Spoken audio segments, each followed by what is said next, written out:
Alright, so this is Final Fantasy's annual beach episode, the Moonfire Fair. By Cider Spider, let's go. In the summertime, when the weather's high, you can stretch right up and touch the sky. When the weather's fine, you got Final Fantasy XIV on the mind. Let's go. And don't you know Final it, there's Fantasy. a new seasonal event in town. So find some time in your busy, content-filled schedule and get down to the beach, idiot.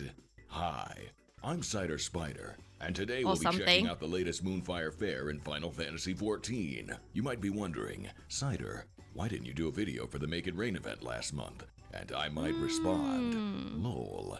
I forgot to even log in and do that event before it got removed because I cared so little at the time. But we're here for this one and we're getting it done, so yeah. The Moonfire Fair is a big summer celebration hosted by the Adventurers Guild and sponsored by Gegeruju. Basically, it's a giant party on the beach, and that's it. There's not much of a lore as far as I can tell. And you know what? That's just fine and dandy. Yeah, but it's as just you fun. know, there's this thing they like to put in these events called a story. I and like the usually these story. stories are no cap mid AF. And as you may also be aware, I'm gonna complain about it. So let's head on up to like Limsa the Laminsa and talk to story. Mayor Mayonnaise here to start the quest.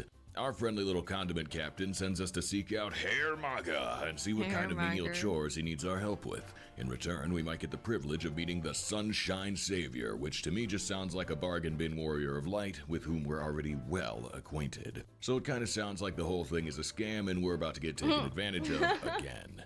Well, adventure. So we holler at our boy Herr Maga and ask him for the rub. So and then proceeds to good. give us the rub love his and voice. the dub-dub. Basically, he hired some Dub-dub. low-rate chump named Lionel to act as the Sunshine Savior. But said chump failed to appear for his first shift and somehow that's being made our problem. So we go to find Lionel Coinbank and happen to bump into him as he's being mistaken for a thief because he looks like such a bad guy. He begs to shovel buffalo dung as penance, which is a brilliant device by the writers to subtly remind us how this whole thing is kinda silly. Anyway, they make up and everything is fine, but then Hermione shows up and asks, bruh, TF. Hermione. Lionel Coinbank then tells us about how the pep drains out of his step when people can see his face, but it's too hot on the beach to wear a helmet. Well, tough luck, pal. Blame yourself. Or God. I've been ugly my whole life, and all it ever cost me was a job at Taco love that Bell. his character But then Chad hasn't Master changed Herr at all. Maga comes to save the day, because he had foreseen that his minimum wage mascot might turn out to be Totes Uggo. So he drags Lionel Coinbank Save Your Money, off to the shed and forces him into the Turbo Man costume. Hell yeah, so problem so solved, good. right? Quest complete? Well, yeah, kinda. But if you thought that was the end of our woes, you're woefully mistaken. Turns out the half-price hero still doesn't believe in himself, and he needs, obviously, our help to learn how to be a proper Power Ranger. Well, inspiring losers with our divine radiance already makes up probably 25% of this entire game's story, so what's another quest, right? Because the way I like to spend my summer festival is teaching dummies how to not be dummies. Wow, so we need to cool. climb the tower. Anyway, as the main character of the Priorities. entire universe, it's physically impossible to not agree to this menial chore, so let's get it over with. Thus, Herr Maga assigns us to take over watch duty for a while, which we promptly do. And whomsoever should we be replacing on watch but none other than Booty Phone from many previous events. Numbers, too. He goes to hit the minibar while we get left here to play lifeguard. Woohoo. What then transpires is a big unskippable interactive cutscene that takes longer than the average DPS queue, so the game recommends you get out of queue to finish it. Oh my god. Unless you're on Dynamis, LeMayo. Oh, So this bit no. is a series of little scenes featuring familiar characters with multiple Poor choices for Dynamis, how to solve please. each scene. He'll be Except okay. the NPC always chooses the correct choice even if you don't. So Yeah, I basically, thought that thou was must weird. humor this as if it's actually some kind of mini game when it's just a cleverly dressed up form of walking around and talking to people. Yeah. Woo. So let's get to it. First up is Raful Tia. You might remember him from sucking at everything in last year's Moonfire Fair. In case you were wondering how he's been, you can rest assured that he's still sucking at everything. And his poor stupid little sister has no choice but to cheer this useless dummy on. Since Rafale Tia is clearly distraught about sucking at everything, The it kid falls to Miko the is so Sunshine Simpleton to cute. save the stupid day. I wanna be able to So play how as will a we solve child this predicament? Miko. I already told you, it literally doesn't matter. So the Red Ranger goes to cheer up the dumb cat boy by telling him to suck less. Thus he decides to try sucking less and runs off to go do that. Problem solved. Imagine if you could Next do up, that. that pesky pirate Choose Cell the Roslin is age back of your creeping on character. Captain Carvelin. who's busy standing on the beach looking at the ocean, which I guess is his vacation from standing on a balcony looking at the ocean. The Red Menace goes to ask what the heck Roswin's deal is, and we see her trying to figure out how to approach her crush without getting pirate zoned again. Our approach gets Carvelin's attention, so Roswin runs away again. Problem solved, I guess? Nearby, Chloe's forcing some beach chads to do squats until they die for their last Wondrous Tales sticker. Little do they know, she isn't going to give them any lines anyway. Stunts like this are exactly why we must burn out this filthy rat. No, leave Sickness Chloe. must be purged. Anyway, the Crimson Chin goes over to tell the poor fools it isn't worth getting no lines for the 30th week in a row, and they all run off to get trapped in Faux Hollows instead. Elsewhere, a couple of people are cheering for someone on the Jungle Gym. I have no idea how that falls under our purview, but we go to check it out anyway. And it's a good thing we do, because just then someone falls off the tower and gets hurt.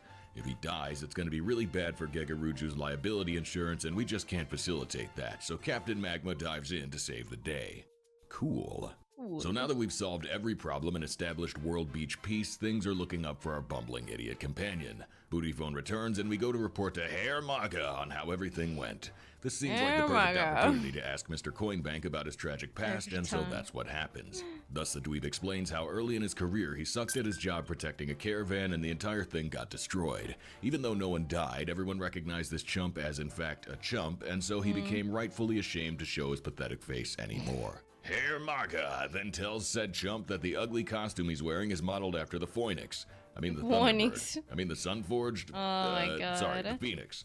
And much like Louis Swa turning into a fire turkey to save the world from being exploded, Lionel Coinbank can also be a fire turkey, and his realm too can be reborn. So away he goes to do whatever the heck I just said. We stand by to have a hearty chuckle with Herr Maga when suddenly disaster strikes.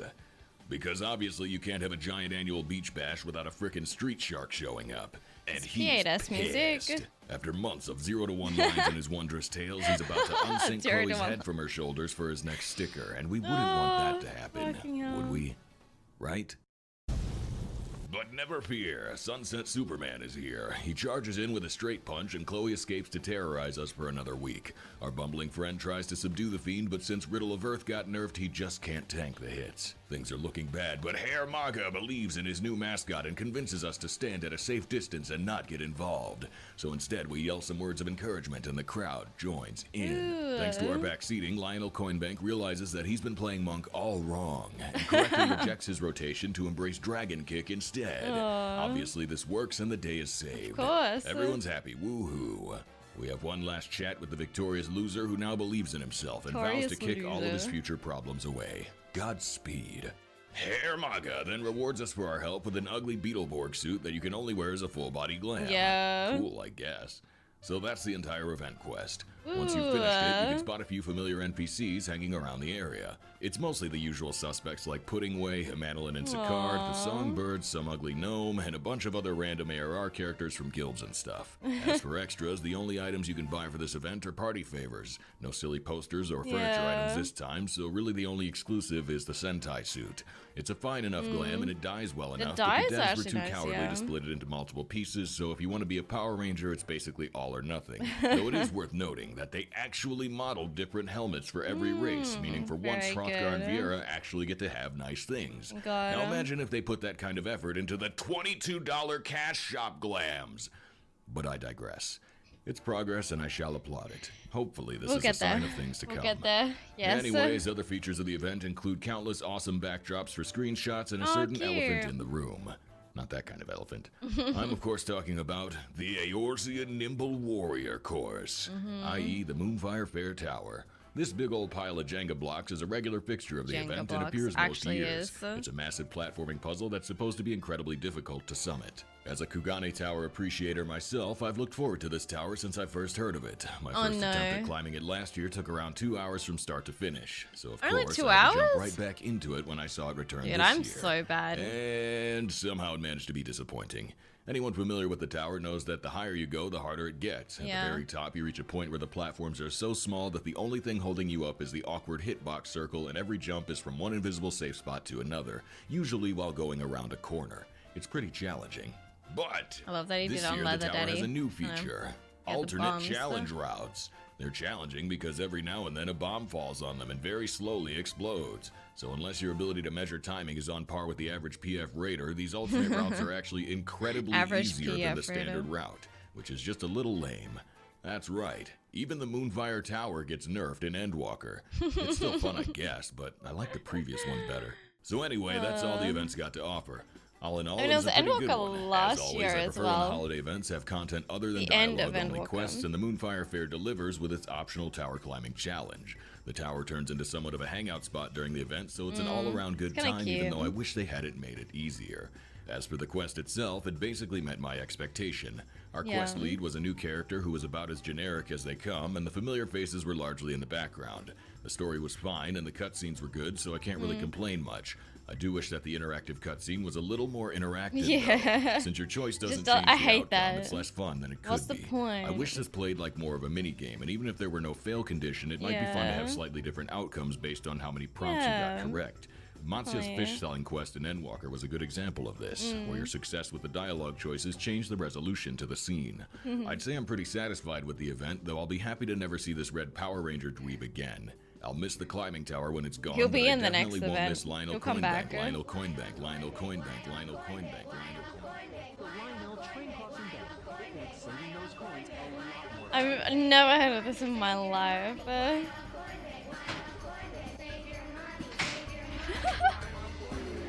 What is that? 1 like equals 1 coin. Bye. Honestly, I've never heard of that Lionel Coinbank. What is that? Something not in Australia? I don't know. I've totally missed that. That was good though. Thanks, Side Spider. Lionel Coinbank reference felt oddly specific to Side Spider's childhood. Save your money. What is it?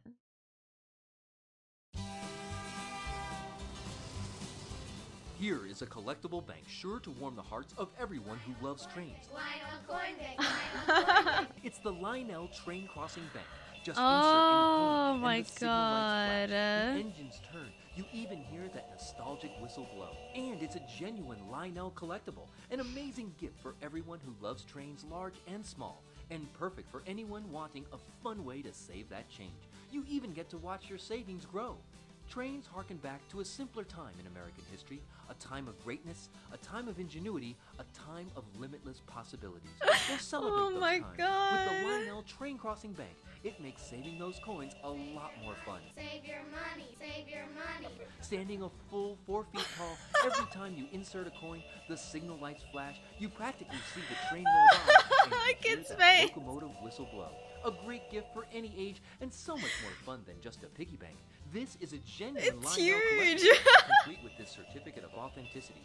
It's a wonderful way for kids to save money. Certificate because of they actually authenticity. watch their savings grow. Makes No. a terrific gift for almost anyone. And now you can get this collectible bank for $29.95, plus we'll include this Lionel throw blanket free with your purchase. Oh, It's I'm the dying. Lionel Train Crossing Bank, complete with this certificate of authenticity and Lionel blanket, all for $29.95. And as a special bonus, you can get a second Train Crossing Bank. And Oh my, I thought it was gonna say, and as a bonus, batteries are included, but it's like batteries not included. Second Train Crossing Bank and Lionel blanket free with your purchase when you pay additional shipping and handling. It Oh makes a no. great gift. Lionel Coinbank, Lionel Coinbank. Here's how you can order.